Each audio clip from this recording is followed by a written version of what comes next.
In this video, I'm going to show you a little cheap trick for having great shots on a tripod, or better shots, let's put it that way. Unless you can afford a Kessler crane system for, let's say, $900 to $1,200, $1,500 for a great tripod and a hydro mount ball that's fluid.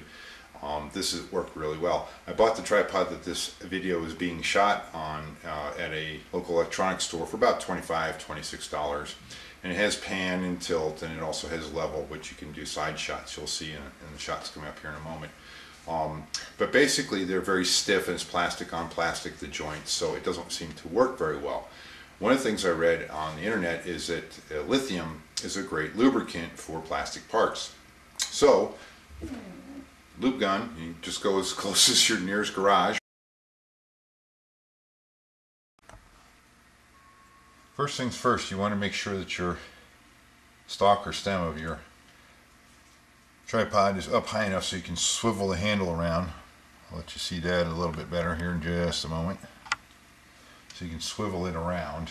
Let's get your first lube point. Okay? So you want to make sure it's up high enough and loose enough that you can spin this. And then what you do is you go ahead and get some lube onto a nice little toothpick. And I like the one I have here, a little plastic one will do. You get some on the end, and you just get into the crevice here with your lube. And you have to do this a couple times, get some lube in there. Alright? And turn it so if we can see it. And what I'm doing is I'm putting the lube in, and I'm spinning the toothpick around with it to get that point. And just go all the way around. And you might have to do this a couple times. Terribly sorry. To make sure that it's lubed all the way around. It's nice and smooth. Another thing to keep in mind too is that a lot of the tripods have angle tops, so you can do angle shots like so. See, so you can do that an angle shot once you have your shoe system or your mounting system in here into that. And another thing I do is I also, after I take my camera out, I just press the detent button so that the spring doesn't get stayed wound up tight. All right, so that's how you get the lube, the white lithium, in here. I didn't have white lithium; I used regular lithium, but the white lithium is best. You can get that at any auto parts store. And you just see how that level plate stops you. So you just bring it up and spin it around, and it'll get nice and smooth for you. Now, the same thing you can do on the top. Some of these caps will come off. It's right off the top here, which I'm not going to run and gun on this for you, but I'm going to see if we can get it to seat that way. Yes, you can, almost. Right inside here, and as you go around, you can do the same thing with the lithium here, or pop this cap off of what I did to get it down in further. And also underneath here on the bottom, in this bottom ring. And just look at the points of where it's going to go around. Usually you want to do it on the highest point because gravity eventually from working these around will get around.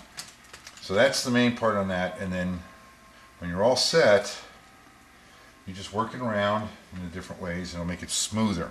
Now this is, again, it's not going to be as good as one of those hydro balls from like Kessler crane, which is a phenomenal crane system and also tripod system to start off with, but you're looking at about $1,000 to get started, $1,200 and $1,900 to get a decent kit, but with a head for your video camera. So again, that's a cheap way to get this going smooth and flowing. And another thing you want to do too is when you go to shoot, if any of you have painted, you know that if this is your paint point, you usually start past it, spray, and come across. Yeah.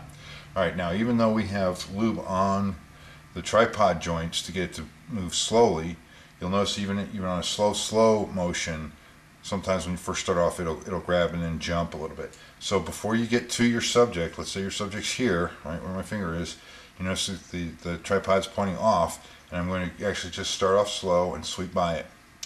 Many of these tripods have weights, weight hooks at the bottom so you can put weight on it, so in case if your video camera is very light, you can weight down the tripod and it will hold it in place a lot better. But this way you can get a nice start. You start off your subject and then come around. Now, when you go to store your tripod, do not crank all these things down tight so it doesn't move. I leave mine loose, and then when I go to shoot, I go put on the video camera on top, and then I move all the joints. Actually, before I put the camera on, I move all the joints nice and smooth to help make sure that that lithium is all around in the joints. And then I know I can start off right off the bat. Well, I hope you enjoyed it. I hope it helped you out. One other little quick tip is that if you have these types of collapsing tripods with the pressure joints, I found that they sometimes wear out.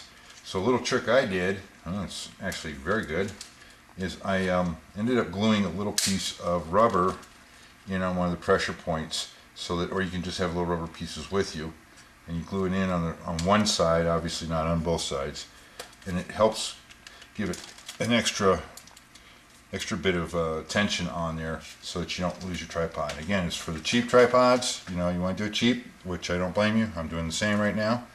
And again, you can just swivel nice and easy. You can tilt and pan, and it will look pretty good. It'll look a lot better than the than just doing it without it, and you won't have to spend, like I said, about $1,000 to make it look good. Hope that helps. Have a great day.